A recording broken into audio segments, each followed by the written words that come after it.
Good morning বন্ধুরা। আজ ঘুম থেকে উঠেই দেখি আকাশ একদম পরিষ্কার আর সূর্যি মামা একদম উজ্জ্বল হয়ে প্রেজেন্ট। যাক বাবা, এবার মনে হচ্ছে শীতটা একটু একটু করে বিদায় নিচ্ছে। তবে রোদ উঠলেও হালকা শিরশিরানি ভাবটা কিন্তু বেশ লাগছে। সকাল সকাল ভাবলাম আজ একটু মুখরোচক কিছু হোক, তাই প্রথমেই বেগুনি ভেজে নিলাম। এই শীতে গরম গরম বেগুনি খেতে কার না ভালো লাগে। এখন তো এটা রোজকার অভ্যাস হয়ে দাঁড়িয়েছে।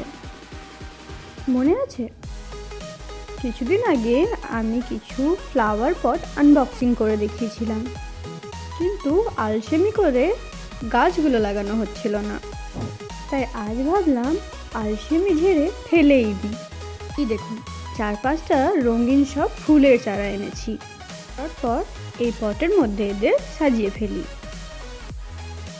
দুটো পট অলরেডি গাছের সাথেই ছিল, তাই ওগুলোতে নতুন করে আর পট দিইনি।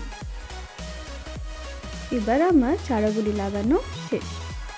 বাগানটা দেখতে বেশ ভালোই লাগছে, তাই না? কয়েকদিন ধরে কাজের চাপে ব্রেকফাস্টটা ঠিকঠাক করা হচ্ছিল না, বারবার স্কিপ হয়ে যাচ্ছিল। তাই আজ মন স্থির করলাম রাজকীয়ভাবে পেট পুজো করব। আজ মেনুতে গরম গরম রুটি, মটর আলুর ঘুগনি আর শেষ পাতে একটা মিষ্টি। পেট পুজো তো হলো, এবার একটু বাইরে বেরোনোর পালা। আমরা আবারও পুষ্পক বিমানে করে বেরিয়ে পড়লাম নার্সারির উদ্দেশ্যে। সত্যি বলতে ইদানিং গাছের নেশাটা এত চেপেছে যে রোজই এখানে চক্কর দিই। নার্সারিতে একদম নতুন নতুন স্টক এসেছে। তুলসী পাতা, উজ্জ্বল হলুদ গাঁদা, আর এই দিকে দেখুন চম্পা চেমেলির কি সুন্দর সম্ভার। বেশি কিছু না হলেও 2-3টে গাছ পছন্দ করে তুলে নিলাম। এখানে ফল, ফুল, সবজি প্রায় সব রকমের গাছই ছিল। এইগুলো ছিল লঙ্কার চারা, আর এদিকে আরও অনেক রকমের ফলের চারা।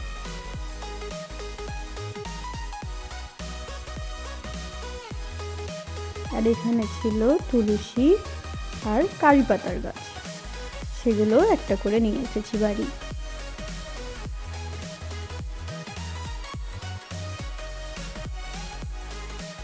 আর বাড়ি ফেরার পালা।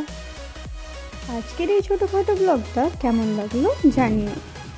ভিডিওটা দেখার জন্য ধন্যবাদ।